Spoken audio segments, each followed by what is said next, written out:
All right, let's talk about one of the trickiest parts of the IELTS Writing Task 1, the map question. It's so easy to feel completely lost when you first see one, right? But stick with me, because by the end of this, you're going to have a rock-solid plan to absolutely nail it.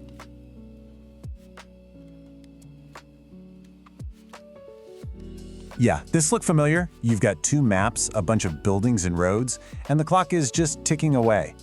That little bit of panic starts to creep in. Hey, don't worry, you are so not alone in feeling that way. It's a super common hurdle, and today, we're gonna clear it together. Okay, so let's get right into the big secret here. You are not supposed to be a geographer just listing a bunch of facts. No, your job is to be a storyteller. You just look at these two pictures in time and you tell the story of what happened in between. It sounds like a really simple shift in how you think about it, but trust me, it changes absolutely everything. And to tell that story really well, we're going to use this simple three-step framework. It's super easy to remember. First, we see the story, which is all about analyzing the map. Then, we structure for success, building that perfect essay. And finally, we speak with precision, using the kind of language that examiners are really looking for. Ready to dive in? Let's do it. So, let's kick things off with step 1, seeing the story. Before you even think about writing, you need to put on your detective hat. Your mission here is to scan both maps and just gather all the clues about the biggest changes that have happened. And to make that detective work super easy, just use this mental checklist. First, what's new? Look for anything that's been added or expanded. You know, new houses, new roads, that kind of thing. Second, what's gone? See if any buildings were knocked down or any forests were cleared. And third, what stayed the same? Spotting the things that haven't changed, like a river or a main bridge, gives you a perfect anchor point for your whole description. Okay, let's see how this works in real life. This table is a great way to organize those thoughts. You can see here, down in the southern coastal area, the houses were replaced by a factory. Boom, that's a replacement. And over by the station, a ferry terminal was added. That's an addition. Just mapping it out like this for a minute ensures you don't miss any of the key changes before you start writing.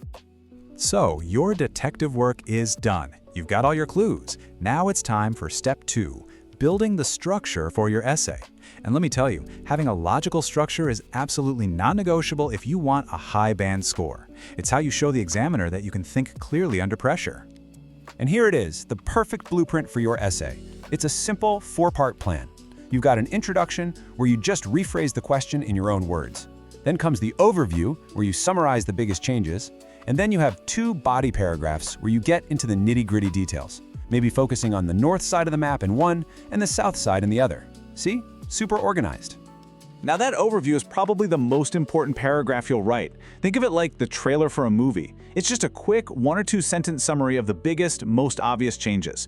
Is the town becoming more built up and urban, or maybe more industrial? You state that big picture trend right here at the start without giving away all the small details just yet. Okay, you've got your story and you've got your structure. Now for the final magic ingredient, the language. This is step 3, speak with precision. This is how you take a good answer and make it a great one. So when you're describing new things, let's level up from just saying, they built a building. Instead, maybe a new housing area was developed, or a new supermarket was constructed. Perhaps a community center was established. Using a nice variety of these powerful words just makes your writing so much more impressive and dynamic. And the exact same idea applies to things that are gone or have been changed. Instead of saying, they knocked down the old shop, you could say, the shop was demolished. Maybe a patch of forest was cleared to make way for a new road. Or an old warehouse was converted into apartments. This kind of precise language just paints a much clearer picture for the examiner. And here is a pro tip that will make a huge difference. Be specific about location. Vague phrases like on the side or near the park, they're just not going to cut it.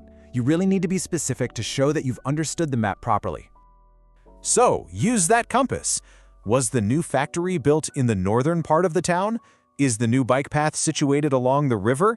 Was the car park expanded to the east of the main building? Using this kind of directional language is a dead giveaway of a high-scoring response. Finally, one last little grammar hack. Look at this comparison here. They built a factory is fine. It's okay. But a factory was constructed sounds much more academic. It uses the passive voice. And this is perfect for maps, because who built the factory? We don't know, and we don't care. The important thing is the factory itself. Using the passive voice puts the focus on the change, not the person who did it. And there you have it. That's our 3-step framework. So let's put it all together. When you combine that detective-style analysis, that solid structure, and that precise language, you're not just listing off changes anymore. You are confidently telling the story of how a place has evolved over time. So here's your final checklist, a little cheat sheet for test day. First, make sure you totally get what the maps are showing. Second, organize your response with that clear 4-part structure. Third, use specific, varied language to describe everything. And finally, keep your tone objective and factual. Just stick to what you can see on the paper. So the next time you see an IELTS map, please don't panic. Just take a deep breath and remember this. A map is just a story about time. And your task? Well, your task is simply to be the storyteller. Tell that story clearly, tell it confidently, and you'll be just fine.